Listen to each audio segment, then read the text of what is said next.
कमरे में दाखिल होते ही मनोरमा चौंक गई।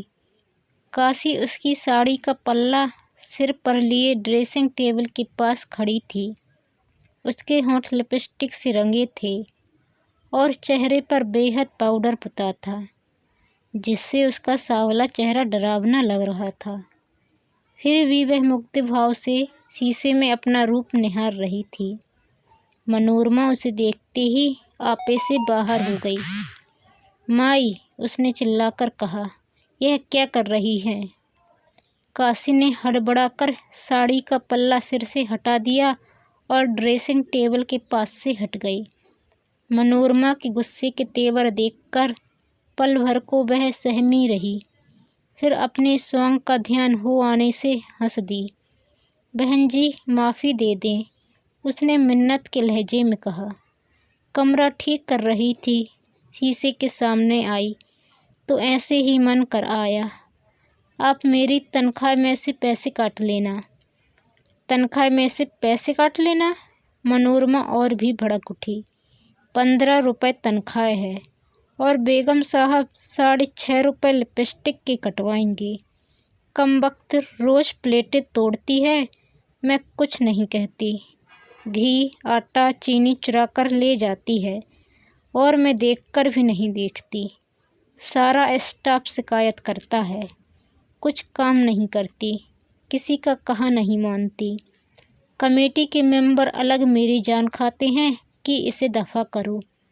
रोज़ रोज़ अपना रोना लेकर हमारे यहाँ आ मरती है। मैं फिर भी तरह दे जाती हूँ कि निकाल दिया तो दर बदर मारी मारी ना फिरे और उसका तुम मुझे यह बदला देती है। कमीनी कहीं की। उसने बैंत की कुर्सी को इस तरह अपनी तरफ खींचा जैसे उसी ने कोई अपराध किया हो और उस पर बैठकर माथे को अपने ठंडे हाथ से मल लिया। काशी चुपचाप रही। 40 की होने को आई, मगर बांकपन की चाह अब भी बाकी है। मनोरमा फिर बड़बड़ाई, छिनाल कहीं की। सिर की झटक कर उसने आंखें मूंद लीं। दिन भर की स्कूल की बकझक से दिमाग वैसे ही खाली हो रहा था, शरीर भी थका था। वह उस समय पब्लिक लाइब्रेरी से होकर मिलिट्री लाइंज का बड़ा राउंड लगाकर आई थी। निकली यह सोचकर थी कि घूमने से मन में कुछ ताजगी आएगी, मगर लौटते हुए मन पर अजब भारीपन छा गया था। क्वार्टर से आधी मील दूर भी जब सूरज डूब गया था, तब कुछ क्षणों के लिए उसे अपना आप हल्का हल्का सा लगा था।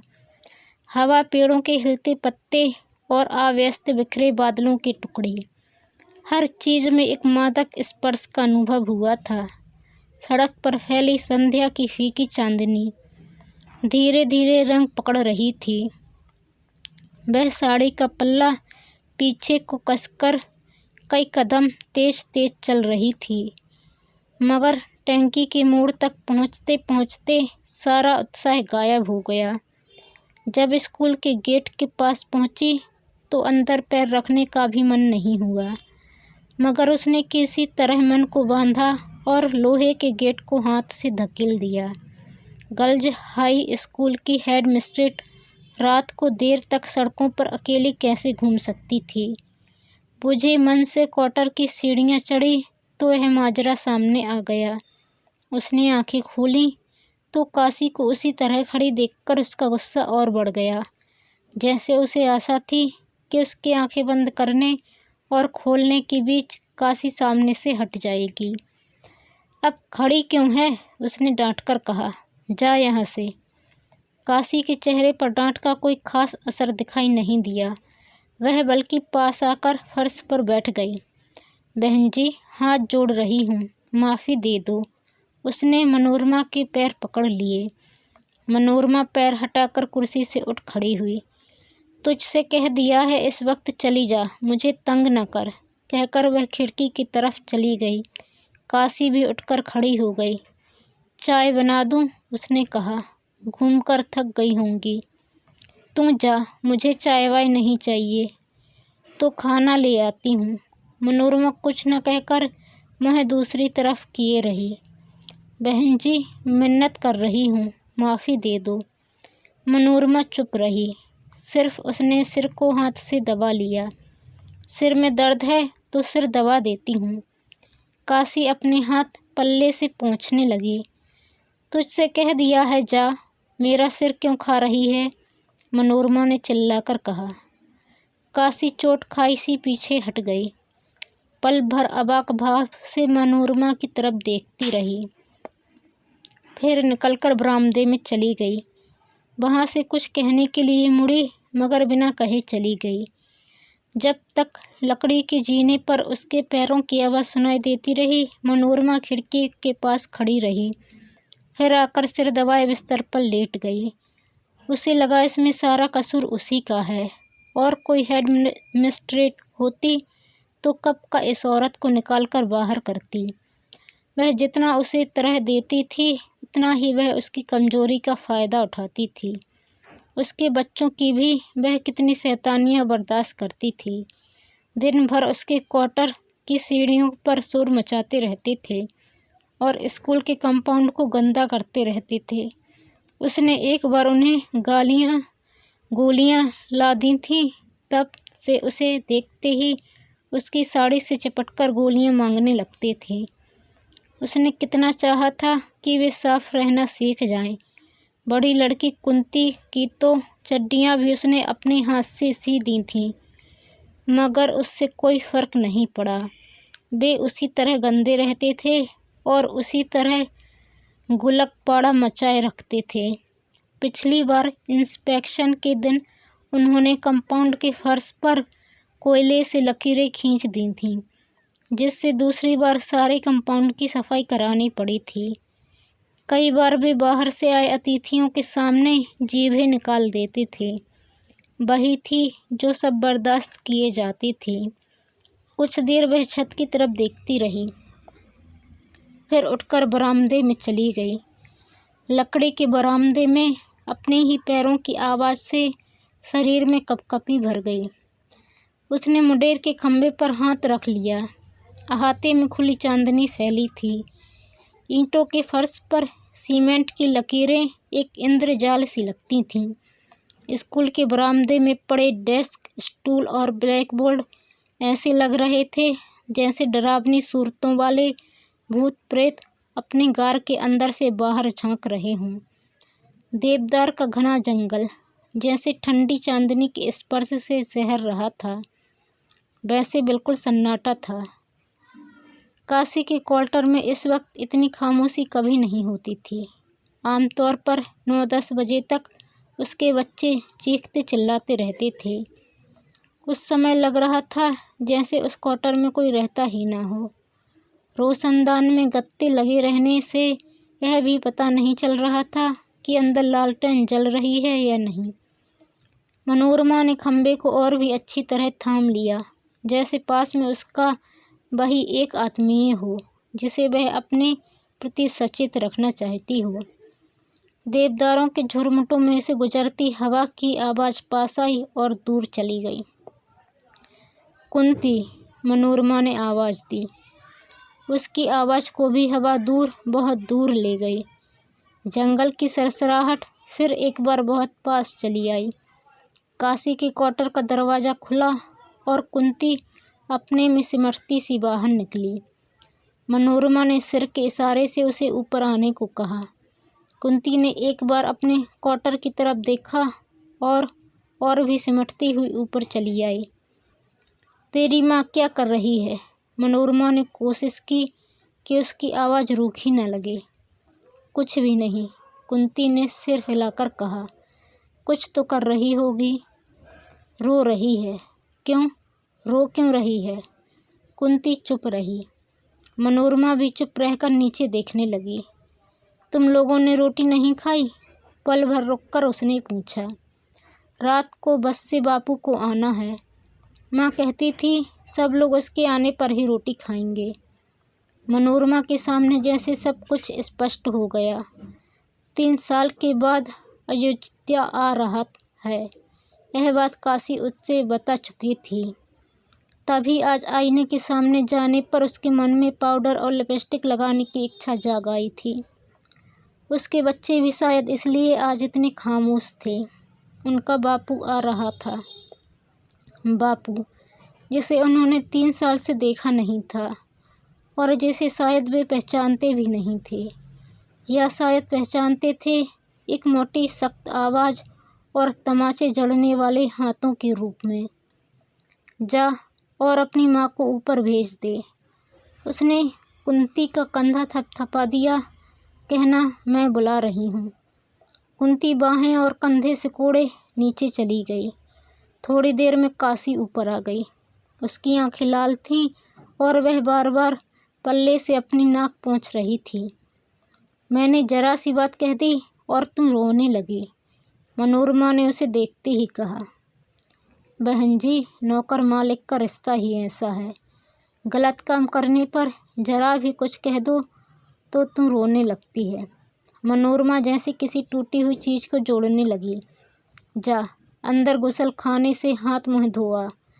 मगर काशी नाक और आंखें पोंछती हुई वहीं खड़ी रही। मनोरमा एक हाथ से दूसरे हाथ की उंगलियां मसलने लगी। अयोध्या आ रहा है? उसने पूछा। काशी ने सिर हिला दिया। कुछ दिन रहेगा या जल्दी चला जाएगा? चिट्ठी में तो यही लिखा है कि ठेका उठाकर चला जाएगा। मनोरमा जानती थी कि अयोध्या की खानदानी ज़मीन पर सेब के कुछ पेड़ हैं जिनका हर साल ठेका उठता है। पिछले साल काशी ने 125 में ठेका दिया था और उससे पिछले साल 150 में। पिछले साल अयोध्या ने उसे बहुत सख्त चिट्ठी लिखी थी। उसका ख्याल था कि काशी ठेकेदारों से कुछ पैसे अलग से लेकर अपने पास रख लेती है, इसलिए इस बार काशी ने उसे लिख दिया था कि ठेका उठाने के लिए वह आप ही वहां आए। वह रुपए पैसे के मामले में किसी की बात सुनना नहीं चाहती।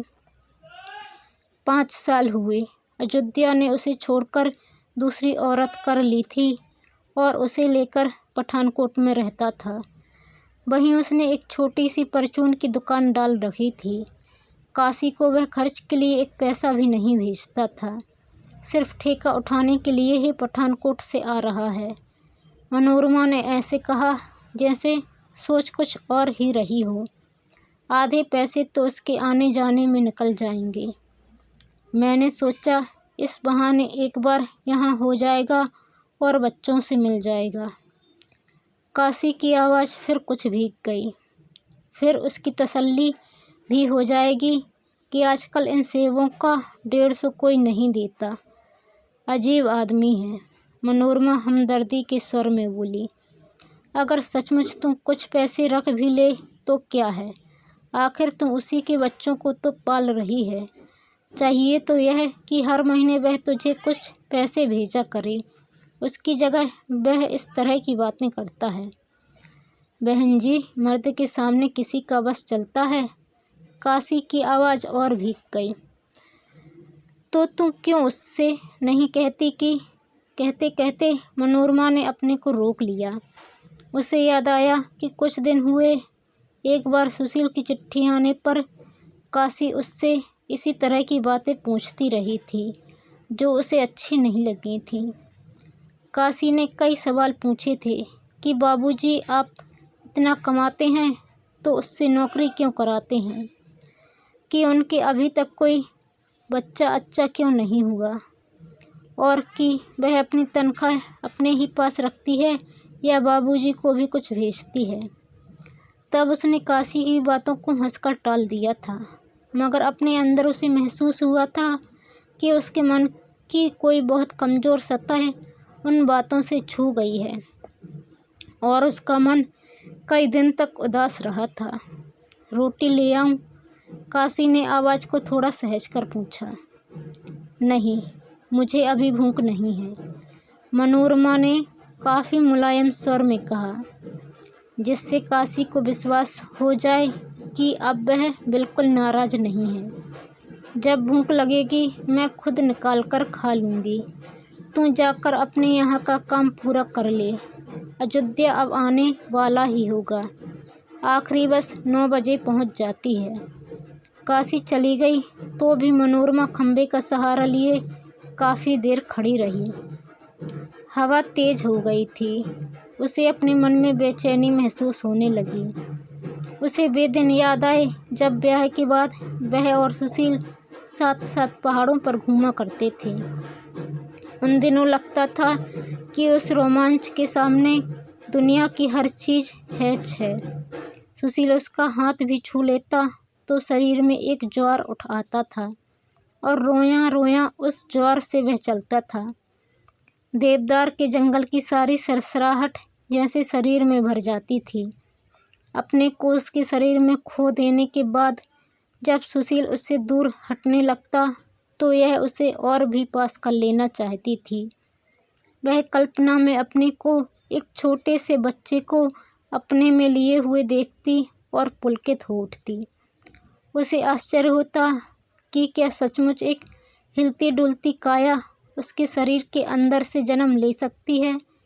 कितनी बार वह सुशील से कहती थी कि वह आश्चर्य को अपने अंदर महसूस करना के देखना चाहती है, मगर सुशील इसके हक में नहीं था। वह नहीं चाहता था कि अभी कुछ साल वे एक बच्चे को घर में आने दें। उससे एक तो उसका फिगर खराब होने का डर था, फिर उसकी नौकरी का भी सवाल था। सुशील नहीं चाहता था कि वह नौकरी छोड़कर बस घर गृहस्थी के लायक ही हो रहे। साल 6 महीने में सुशील को अपनी बहन उम्मी का ब्याह करना था। उसके 2 छोटे भाई कॉलेज में पढ़ रहे थे। उन दिनों उनके लिए एक एक पैसे की अपनी कीमत थी। वह कम से कम 4-5 साल एहतियात से चलना चाहता था। हजार चाहने पर भी वह सुशील के सामने हट नहीं कर सकी थी, मगर जब भी सुशील के हाथ उसके शरीर को सहला रहे होते तो एक अज्ञात शिशु उसकी बाहों में आने के लिए मचलने लगता। वह जैसे उसकी किलकारियाँ सुनती और उसके कोमल शरीर के स्पर्श को महसूस करती। ऐसे क्षणों में कई बार सुशील का चेहरा उसके लिए बच्चे का चेहरा बन जाता और वह उसे अच्छी तरह अपने साथ सटा लेती। उसका मन होता कि उसे थपथपाए और लोरियां दे। सुशील की चिट्ठी आए इस बार बहुत दिन हो गए थे। उसने उसे लिखा भी था कि वह जल्दी जवाब दिया करे, क्योंकि उसकी चिट्ठी न आने से अपना अकेलापन उसके लिए असह्य हो जाता है। कई दिनों से वह सोच रही थी कि सुशील को दूसरी चिट्ठी लिखे, मगर स्वाभिमान उसे इससे रोकता था। क्या सुशील को इतनी फुर्सत भी नहीं थी कि उसे कुछ पंक्तियां ही लिख दे। हवा का तेज झोंका आया। देवदारों की सरसराहट कई कई घाटियां पार करती दूर के आकाश में जाकर खो गई। सामने की पहाड़ी के साथ साथ रोशनी के 2 दायरे रेंगते आ रहे थे। शायद पठानकोट से आखिरी बस आ रही थी। चांदनी में गेट की मोटी सलाखें चमक रही थीं। हवा धक्के दे देकर जैसे गेट का ताला तोड़ देना चाहती थी। मनोरमा ने एक लंबी सांस ली और अंदर को चल दी। वह अपने को उस समय रोज से कहीं ज़्यादा अकेली महसूस कर रही थी। अगली शाम मनोरमा घूमकर लौटी तो कंपाउंड में दाखिल होते ही ठिठक गई। काशी के क्वार्टर से बहुत शोर सुनाई दे रहा था। अयोध्या जोर से गाली बकता हुआ काशी को पीट रहा था। काशी गला फाड़ फाड़ कर रो रही थी। मनोरमा गुस्से से भन्ना उठी। कमेटी के नियम के मुताबिक किसी मर्द को स्कूल की 4 दीवारी में रात को ठहरने की इजाज़त नहीं थी। उसने खास रियायत करके उसे वहाँ ठहरने की इजाज़त दी थी और वह आदमी था कि वहाँ रहकर इस तरह की हरकत कर रहा था। मनोरमा का ध्यान काशी को पड़ते मार्ग की तरफ नहीं गया, इसी तरफ गया कि जो कुछ हो रहा है उसमें स्कूल की बदनामी है और स्कूल की बदनामी का मतलब है हेडमिस्ट्रेस की बदनामी। वह तेज़ी से क्वार्टर की सीढ़ियाँ चढ़ गई। खट खट खट उसके सैंडल लकड़ी के जीने पर आवाज़ कर उठी। उसे समझ नहीं आ रहा था कि वह क्या करे। काशी को बुलाकर कहे कि अयोध्या को फ़ौरन वहाँ से भेज दे, या अयोध्या को ही बुलाकर डांटे और कहे कि वह सुबह होने तक वहाँ से चला जाए।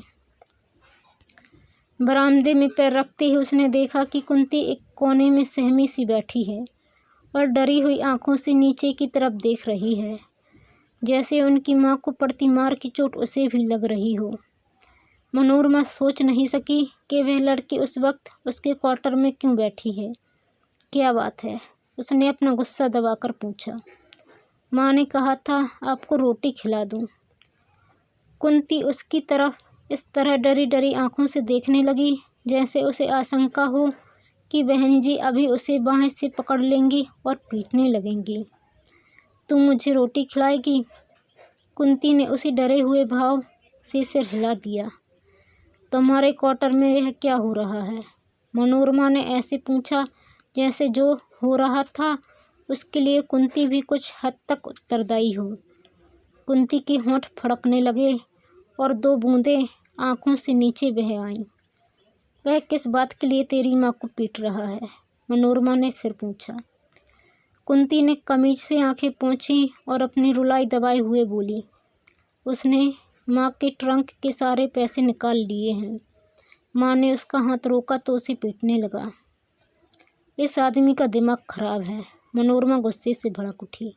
अभी यहाँ से निकलकर बाहर करूँगी तो इसके होश दुरुस्त हो जाएंगे। कुंती कुछ देर सुबकती रही, फिर बोली, कहता है माँ ने ठेकेदारों से अलग से पैसे ले लेकर अपने पास जमा किए हैं। इस बार उसने 200 में ठेका दिया है।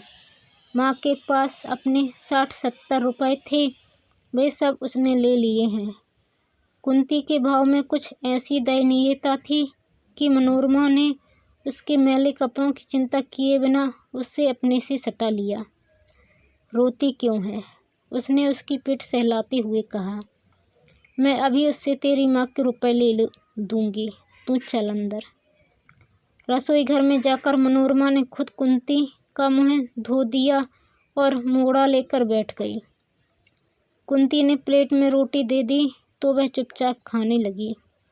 वही खाना काशी ने बनाया होता तो वह गुस्से से चिल्ला उठती। सब चपातियों की सूरतें अलग अलग थीं और वे आधी कच्ची और आधी जली हुई थीं। दाल के दाने पानी से अलग थे, मगर उस वक्त वह मशीनी ढंग से रोटी की कौर तोड़ती और दाल में भिगोकर निगलती रही, उसी तरह जैसे रोज दफ्तर में बैठकर कागजों पर दस्तखत करती थी या अध्यापिकाओं की शिकायतें सुनकर उन्हें जवाब देती थी। कुंती ने बिना पूछे एक और रोटी उसकी प्लेट में डाल दी तो वह थोड़ा चौंक गई। नहीं, और नहीं चाहिए, कहते हुए उसने इस तरह हाथ बढ़ा दिया जैसे रोटी अभी प्लेट में पहुंची ना हो। फिर अनमने भाव से छोटे छोटे कौर तोड़ने लगी। नीचे शोर बंद हो गया था। कुछ देर बाद गेट के खुलने और बंद होने की आवाज़ सुनाई दी। उसने सोचा कि अयोध्या कहीं बाहर जा रहा है। कुंती रोटी वाला डिब्बा बंद कर रही थी। वह उससे बोली, नीचे जाकर अपनी माँ से कह देना कि गेट को वक्त से ताला लगा दे, रात भर गेट खुला न रहे। कुंती चुपचाप सिर हिलाकर काम करती रही और कहना कि थोड़ी देर में ऊपर हो जाए। उसका स्वर फिर रूखा हो गया था। कुंती ने एक बार इस तरह उसकी तरफ देखा जैसे वह उसकी किताब का एक मुश्किल सबक हो जो बहुत कोशिश करने पर भी समझ में न आता हो। फिर सिर हिलाकर काम में लग गई। रात को काफ़ी देर तक काशी मनोरमा के पास बैठी रही। उसे इस बात की उतनी शिकायत नहीं थी कि अयोध्या ने उसके ट्रंक से उसके रुपए निकाल लिए, जितनी इस बात की थी कि अयोध्या 3 साल बाद आया भी तो बच्चों के लिए कुछ लेकर नहीं आया। वह उसे बताती रही कि उसकी सौत ने किसी संत से वशीकरण ले रखा है, तभी अयोध्या उसकी कोई बात नहीं टालता। वह जिस ज्योतिषी से पूछने गई थी उसने उसे बताया था कि अभी 7 साल तक वह वशीकरण नहीं टूट सकता, मगर उसने यह भी कहा था कि एक दिन ऐसा ज़रूर आएगा जब उसकी सौत के बच्चे उसके बच्चों का जूठा खाएंगे और उनके उतरे हुए कपड़े पहनेंगे। वह उसी दिन की आस पर जी रही थी। मनोरमा उसकी बातें सुनती हुई भी नहीं सुन रही थी। उसके मन में रह रहकर एक बात कौंध जाती थी कि सुशील की चिट्ठी नहीं आई। उसकी चिट्ठी गए महीने के करीब हो गया, मगर सुशील ने जवाब नहीं दिया। उसके बालों की एक लट उड़कर माथे पर आ गई थी। वह हल्का हल्का स्पर्श उसके शरीर में विचित्र सी सिरहन भर रहा था। कुछ क्षणों के लिए वह भूल गई थी कि काशी उसके सामने बैठी है और बातें कर रही है। माथे की लट हिलती तो उसे लगता कि वह एक बच्चे के कोमल रोम को छू रही है। उसे उन दिनों की याद आई जब सुशील की उंगलियां देर देर तक उसके सिर के बालों से खेलती रहती थीं और बार बार उसके होंठ उसके शरीर के हर धड़कते भाग पर झुक आते थे। इस बार सुशील ने चिट्ठी लिखने में न जाने क्यों इतने दिन लगा दिए थे। रोज डाक से कितनी कितनी चिट्ठियां आती थीं, मगर सारी डाक हेड मिस्ट्रेट के नाम की ही होती थीं। कई दिनों से मनोरमा सचदेव के नाम कोई भी चिट्ठी नहीं आई थी। वह इस बार छुट्टियों के बाद आते हुए सुशील से कहकर आई थी कि जल्दी ही उसके लिए एक गर्म कोट का कपड़ा भेजेगी। उम्मी के लिए भी एक शाल भेजने को उसने कहा था। सुशील कहीं इसलिए तो नाराज नहीं था कि वह दोनों में से कोई भी चीज़ नहीं भेज पाई थी। काशी उठकर जाने लगी तो मनोरमा को फिर अपने अकेलेपन के एहसास ने घेर लिया। देवदार के जंगल की घनी सरसराहट, दूर की घाटी में रावी के पानी पर चमकती चांदनी और उसकी उनींदी आंखें, इन सब में जैसे कोई अदृश्य सूत्र था। काशी बरामदे के पास पहुंच गई तो उसने उसे वापस बुला लिया और कहा कि वह गेट को ठीक से ताला लगाकर सोए और जानकर कुंती को उसके पास भेज दे। आज वह वहाँ उसके पास सो रहेगी। आधी रात तक उसे नींद नहीं आई। खिड़की से दूर तक धुला निखरा आकाश दिखाई देता था। हवा का जरा सा झोंका आता तो चीड़ों और देवदारों की पंक्तियाँ तरह तरह की नृत्य मुद्राओं से बाहें हिलाने लगती। पत्तों और टहनियों पर से फिसलकर आती हवा का शब्द शरीर को इस तरह रोमांचित करता कि शरीर में एक जड़ता सी छा जाती। कुछ देर वह खिड़की की सिल पर सिर रखे चारपाई पर बैठी रही। क्षण भर के लिए आंखें मुंद जाती तो खिड़की की सिल सुशील की छाती का रूप ले लेती। उसे महसूस होता कि हवा उसे दूर, बहुत दूर लिए जा रही है। चीड़ों, देवदारों के जंगल और रावी के पानी के उस तरफ। जब वह खिड़की के पास से हटकर चारपाई पर लेटी तो रोशनदान से छनकर आती चांदनी का एक चौकोर टुकड़ा साथ की चारपाई पर सोई कुंती के चेहरे पर पड़ रहा था। मनोरमा चौंक गई। कुंती पहले कभी उसे उतनी सुंदर नहीं लगी थी। उसके पतले पतले होंठ आम की लाल लाल नन्ही पत्तियों की तरह खुले थे। उसे और पास से देखने के लिए वह कोहनियों के बल उसकी चारपाई पर झुक गई। फिर सहसा उसने उसे चूम लिया। कुंती सोई सोई एक बार सिहर गई। मनोरमा तकिए पर सिर रखे देर तक छत की तरफ देखती रही। जब हल्की हल्की नींद आंखों पर छाने लगी तो वह गेट के खुलने और बंद होने की आवाज़ से चौंक गई। कुछ ही देर में काशी के क्वार्टर से फिर अयोध्या के बड़बड़ाने की आवाज़ सुनाई देने लगी। वह उस समय शराब पिए हुए था। मनोरमा के शरीर में फिर एक गुस्से की झुरझुरी उठी।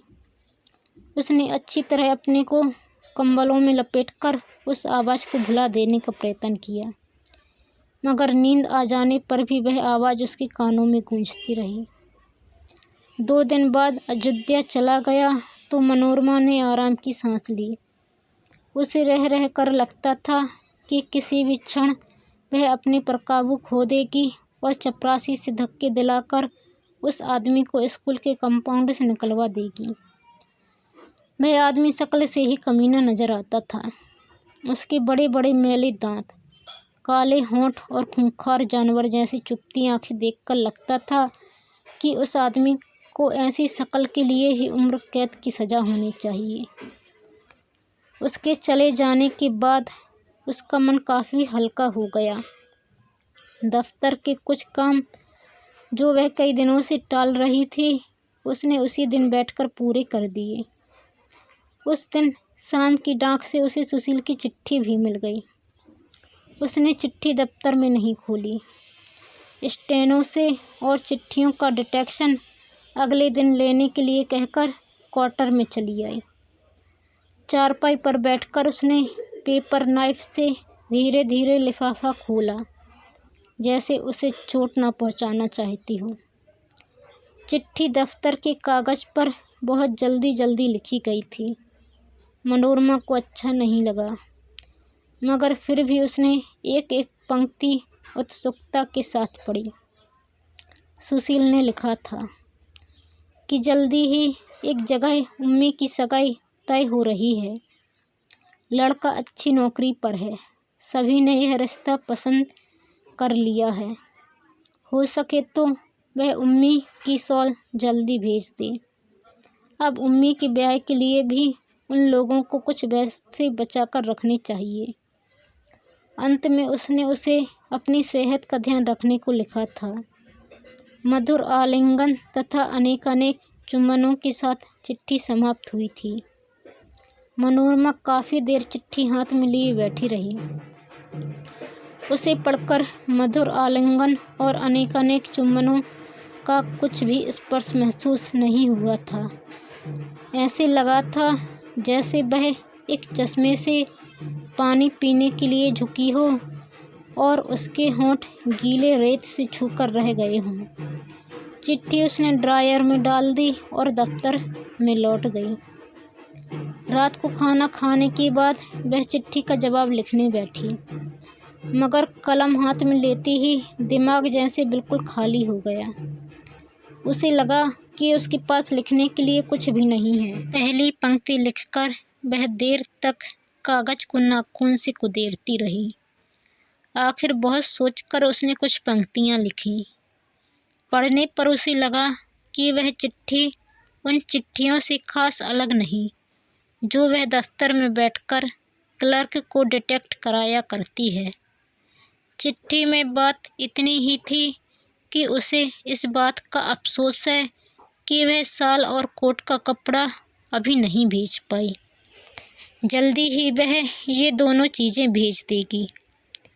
और अंत में उसकी तरफ से भी मधुर आलिंगन और अनेकानेक चुंबन। रात को वह देर तक सोचती रही कि कौन कौन सा खर्च कम करके वह 40-50 रुपया महीना और बचा सकती है। दूध पीना बंद कर दे, कपड़े खुद धोया करे, काशी से काम छुड़ाकर रोटी खुद बनाया करे। ज़्यादा खर्च तो काशी की वजह से ही होता था। वह चीज़ें मांगकर भी ले जाती थी और चुरा कर भी, मगर उसने पहले भी आजमा कर देखा था कि वह स्कूल का काम करती हुई एक साथ अपनी रोटी नहीं बना सकती। ऐसे मौक़ों पर या तो वह दूध डबल रोटी खाकर रह जाती थी या कुछ भी झोंक भून कर पेट भर लेती थी। अगले दिन से उसने खाने पीने में कई तरह की कटौतियाँ कर दी। काशी से कह दिया कि दूध वह सिर्फ चाय के लिए ही लिया करे और दाल सब्जी में भी घी बहुत कम इस्तेमाल किया करे। बिस्कुट और फल भी उसने बंद कर दिए। कुछ दिन तो बचत के उत्साह में निकल गए, मगर फिर उसे अपने स्वास्थ्य पर इन कटौतियों का असर दिखाई देने लगा। 2 बार क्लास में पढ़ाते हुए उसे चक्कर आ गया, मगर उसने अपना हठ नहीं छोड़ा। उस महीने की तनख्वाह मिलने पर उसने साल के लिए 40 रुपये निकाल कर रख दिए। रुपए रखते समय उसके चेहरे के भाव ऐसा था जैसे सुशील उसके सामने खड़ा हो और वह उसे चिढ़ाना चाहती हो कि देख लो, इस तरह की बचत से शॉल और कोट के कपड़े खरीदे जाते हैं। उसके स्वभाव में वैसे भी कुछ चिड़चिड़ापन आ गया था। वह बात बेबात हर एक पर झल्ला उठती थी। एक दिन स्कूल जाने से पहले वह आईने के सामने खड़ी हुई तो कुछ चौंक गई। उसे लगा कि उसके चेहरे का रंग काफ़ी पीला पड़ गया है। उस दिन दफ्तर में बैठे हुए उसके सिर में सख्त दर्द हो आया और वह 12 बजे से पहले ही उठकर क्वार्टर में आ गई। बरामदे में पहुंचकर उसने देखा कि काशी उसके पैरों की आवाज़ सुनते ही जल्दी से अलमारी बंद करके चूल्हे की तरफ गई है। उसने रसोई घर में जाकर अलमारी खोल दी। घी का डिब्बा खुला पड़ा था और उसमें उंगलियों के निशान बने थे। मनोरमा ने काशी की तरफ देखा। उसके मुँह पर कच्चे घी की कनियाँ लगी थीं और वह ओंठ करके अपनी उंगलियां दुपट्टे से पोंछ रही थी। मनोरमा एकदम आपे से बाहर हो गई। पास जाकर उसने उसे चोटी से पकड़ लिया। चोटी, उसने चिल्लाकर कहा, मैं इसलिए सूखी सब्जियां खाती हूँ कि तुम कच्चा घी हजम किया करे। शर्म नहीं आती कमजात? जा निकल अभी यहाँ से। मैं आज से तेरी सूरत भी नहीं देखना चाहती। उसने उसकी पीठ पर एक लात जमा दी। काशी औंधे मुँह गिरने को हुई, मगर अपने हाथों के सहारे संभल गई। पल भर वह दर्द से आंखें मूंदे रही। फिर उसने मनोरमा के पैर पकड़ लिए। मुँह से उससे कुछ नहीं कहा गया। मैं तुझे 24 घंटे का नोटिस दे रही हूँ, मनोरमा ने पैर छुड़ाते हुए कहा। कल इस वक्त तक स्कूल का क्वार्टर खाली हो जाना चाहिए। सुबह ही क्लर्क तेरा हिसाब कर देगा।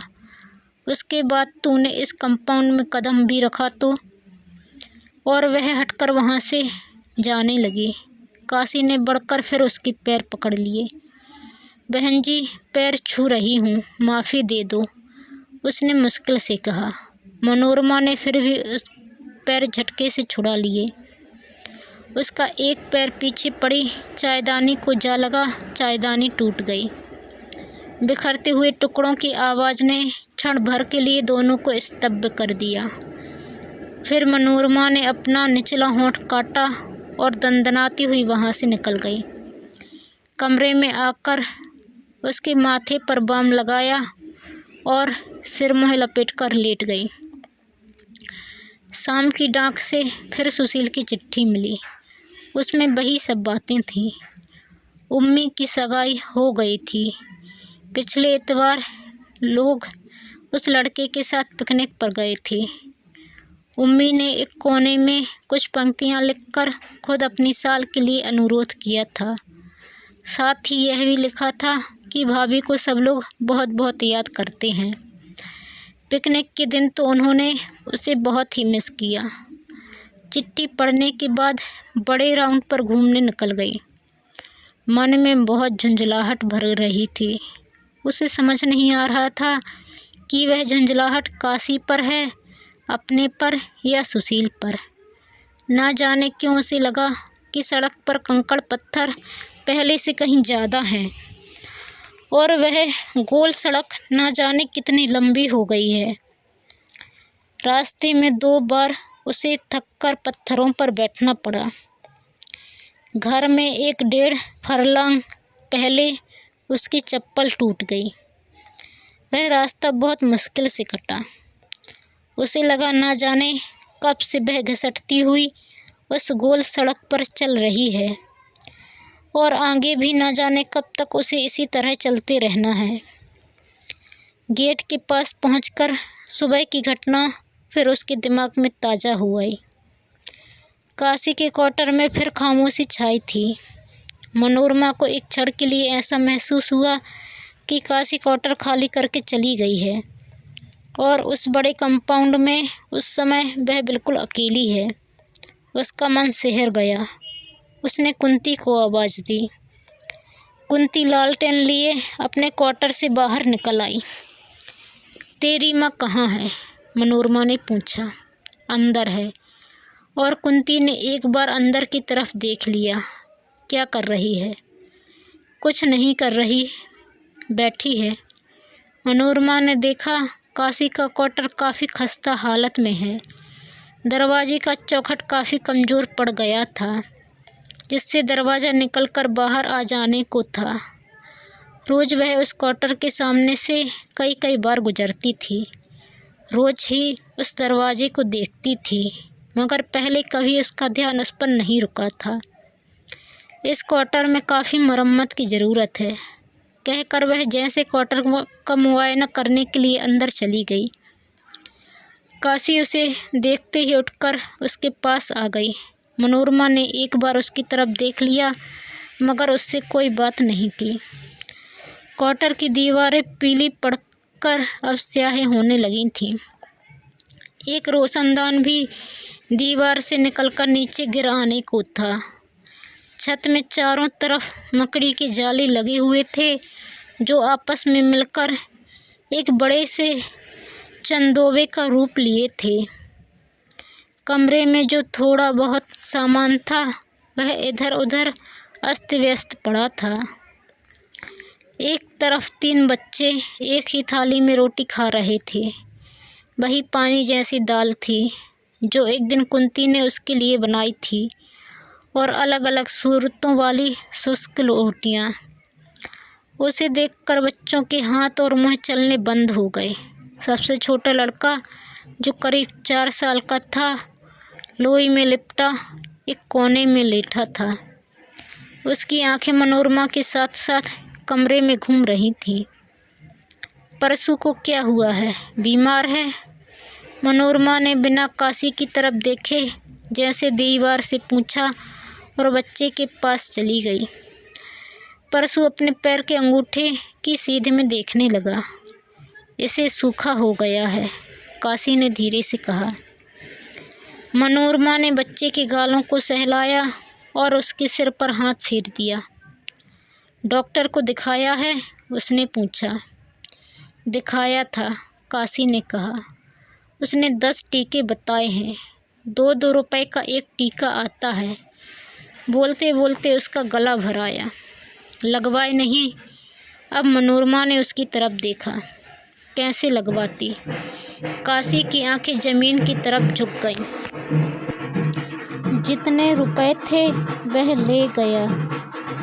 मैं इसे कांसे की कटोरी मलती हूँ। कहते हैं इससे ठीक हो जाता है। बच्चा बिटर बिटर उन दोनों की तरफ देख रहा था। मनोरमा ने एक बार फिर उसके गाल को सहला दिया और बाहर चल दी। कुंती दहलीज के पास खड़ी थी। वह रास्ता छोड़कर हट गई। इस क्वार्टर में अपी सभ्यता होनी चाहिए, मनोरमा ने चलते चलते कहा। यहाँ की हवा में तो अच्छा भला आदमी बीमार हो सकता है। काशी के क्वार्टर से निकलकर वह धीरे धीरे अपने क्वार्टर का जीना चढ़ी। ठक ठक की आवाज़, अकेला बरामदा कमरा। कमरे में जो चीज़ें वह बिखरी छोड़ गई थी, वे अब करीने से रखी थीं। बीच की मेज पर रोटी की ट्रे ढककर रख दी गई थी। केतली में पानी भरकर स्टोव पर रख दिया गया था। कोट उतारकर शॉल ओढ़ते हुए उसने बरामदे में पैरों की आवाज़ सुनी। काशी चुपचाप आकर दरवाजे के पास खड़ी हो गई। क्या बात है? मनोरमा ने रूखी आवाज़ में पूछा। रोटी खिलाने आई हूँ, काशी ने धीमी ठहरी हुई आवाज़ में कहा। चाय का पानी भी तैयार है, कहें तो पहले चाय बना दूँ। मनोरमा ने एक बार उसकी तरफ देखा और आंखें हटा लीं। काशी ने कमरे में आकर प्लग का बटन दबा दिया। पानी आवाज़ करने लगा। मनोरमा एक किताब लेकर बैठ गई। थोड़ी देर में काशी चाय का प्याला बनाकर उसके पास ले आई। मनोरमा ने किताब बंद कर दी और हाथ बढ़ाकर प्याली ले ली। काशी के होठों पर सूखी सी मुस्कुराहट आ गई। बहन जी, कभी नौकर से गलती हो जाए तो इतना गुस्सा नहीं करते, उसने कहा। रहने दे ये सब बातें, मनोरमा ने झड़क कर कहा। आदमी से एक बार बात कही जाए तो उसे लग जाती है, मगर तेरे जैसे लोग भी हैं जिन्हें बात कभी छूती ही नहीं। बच्चे सूखी दाल रोटी खाकर रहते हैं और माँ को खाने को कच्चा घी चाहिए। ऐसी माँ किसी ने नहीं देखी होगी। काशी का चेहरा ऐसे हो गया जैसे किसी ने उसे अंदर से चीर दिया हो। उसकी आंखों में आंसू भर आए। बहन जी, इन बच्चों को पालना ना होता तो मैं आज आपको जीती नजर ना आती, उसने कहा। एक अभागा भूखे पेट से जन्मा था, वह सूखे में पड़ा है। अब दूसरा भी उसी तरह आएगा तो उसे जाने क्या रोक लगेगा। मनोरमा को जैसे किसी ने ऊंचे से धकेल दिया। चाय के घूंट भरते हुए भी उसके शरीर में कई ठंडी सिरहानें भर गईं। वह पल भर चुप रहकर काशी की तरफ देखती रही। तेरे पैर फिर भारी हैं? उसने ऐसे पूछा जैसे उसे इस पर विश्वास ही ना आ रहा हो।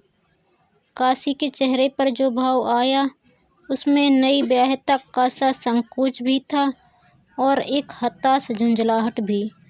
उसने सिर हिलाया और एक ठंडी सांस लेकर दरवाजे की तरफ देखने लगी।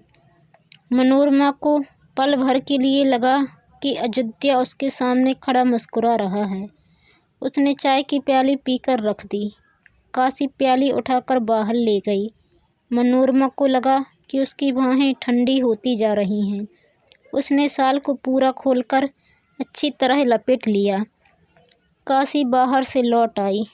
रोटी कब खाएंगी? उसने पूछा, मगर मनोरमा ने जवाब देने की जगह उससे पूछ लिया। डॉक्टर ने कहा था कि 10 टीके लगवाने से बच्चा ठीक हो जाएगा। काशी ने खामोश रहकर सिर हिलाया और दूसरी तरफ देखने लगी। मैं तुझे 20 रुपए दे रही हूँ, मनोरमा ने कुर्सी से उठते हुए कहा। कल जाकर टीके ले आना। उसने ट्रंक से अपना बटुआ निकाला और 20 रुपए निकालकर मेज पर रख दिए।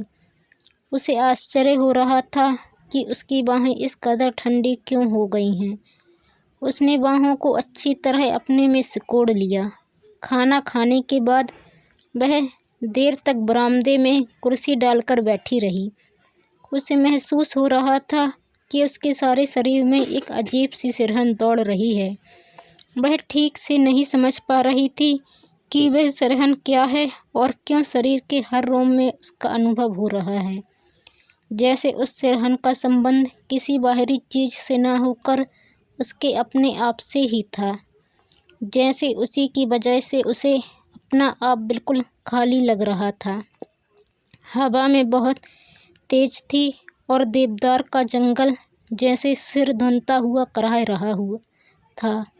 हुआ आवाज़ के झोंके उमड़ती लहरों की तरह शरीर को घेर लेते थे और शरीर उनमें बेबस सा हो जाता था। उसने शाल को कसकर बाहों पर लपेट लिया। लोहे का गेट हवा के धक्के खाता हुआ आवाज़ कर रहा था। पल भर के लिए उसकी आंखें मुंद गईं तो उसे लगा कि अयोध्या अपने स्याह होंठ खोले उसके सामने खड़ा मुस्कुरा रहा है और लोहे का गेट चीरता हुआ धीरे धीरे खुल रहा है। उसने सिहर कर आंखें खोल लीं और अपने माथे को छुआ। माथा बर्फ की तरह ठंडा था। वह कुर्सी से उठ खड़ी हुई। उठते हुए शाल कंधे से उतर गया और साड़ी का पल्ला हवा में फड़फड़ाने लगा। बालों की कई लटें उड़कर सामने आ गईं और उसके माथे को सहलाने लगी। कुंती, उसने कमज़ोर स्वर में आवाज़ दी। आवाज़ हवा के समंदर में कागज़ की नाव की तरह डूब गई। कुंती, उसने फिर आवाज़ दी। इस बार काशी अपने क्वार्टर से बाहर निकल आई। कुंती, जाग रही हो तो उसे मेरे पास भेज दे, आज वह यहीं सो रहेगी। कहते हुए मनोरमा को महसूस हुआ कि वह किस हद तक काशी और उसके बच्चों पर निर्भर करती है और उन लोगों का पास होना उसके लिए कितना ज़रूरी है। कुंती सो गई है, मगर मैं अभी उसे जगाकर भेज देती हूँ, कहकर काशी अपने क्वार्टर में जाने लगी। सो गई है तो रहने दे, जगाकर भेजने की ज़रूरत नहीं। मनोरमा बरामदे से कमरे में आ गई। कमरे में आकर कमरे में आकर उसने दरवाज़ा इस तरह बंद किया जैसे हवा एक ऐसा आदमी हो जिसे वह अंदर आने से रोकना चाहती हो। वह अपने में बहुत कमज़ोर महसूस कर रही थी। रज़ाई ओढ़कर वह बिस्तर पर लेट गई। उसकी आंखें छत की कड़ियों पर से फिसलने लगीं। वह आंखें बंद ही नहीं करना चाहती थी, जैसे उसे डर था कि आंखें बंद करते ही अयोध्या के मुस्कुराते हुए स्याहे होंठ फिर सामने आ जाएंगे। वह अपना ध्यान बटाने के लिए सोचने लगी कि सुबह सुशील को चिट्ठी में क्या क्या लिखना है। लिख दे कि यहाँ अकेले रहकर उसे डर लगता है और वह उसके पास चली आना चाहती है, और भी जो इतना कुछ वह महसूस करती है। क्या वह सब उसे लिख पाएगी? लिखकर सुशील को समझा सकेगी कि उसे अपना आप इतना खाली खाली क्यों लगता है, और वह अपने इस अभाव को भरने के लिए उससे क्या चाहती है। माथे पर आई लटें उससे हटाई नहीं थीं। वह हल्का हल्का स्पर्श उसकी चेतना में उतर रहा था। कुछ ही देर में वह महसूस करने लगी कि साथ ही चारपाई पर एक नन्हा सा बच्चा सोया है। उसके नन्हे नन्हे होंठ आम की पत्तियों की तरह खुले हैं और उसके सिर के नरम बाल उड़कर मुँह पर आ रहे हैं। वह कोहनी के बल होकर उस बच्चे को देखती रही और फिर जैसे उसे चूमने के लिए उस पर झुक गई। दोस्तों, यदि आपको ये कहानी पसंद आई है तो प्लीज़ मेरे चैनल को सब्सक्राइब करें ताकि आपको ऐसी ही अच्छी अच्छी कहानियाँ रोज़ सुनने को मिलें। धन्यवाद।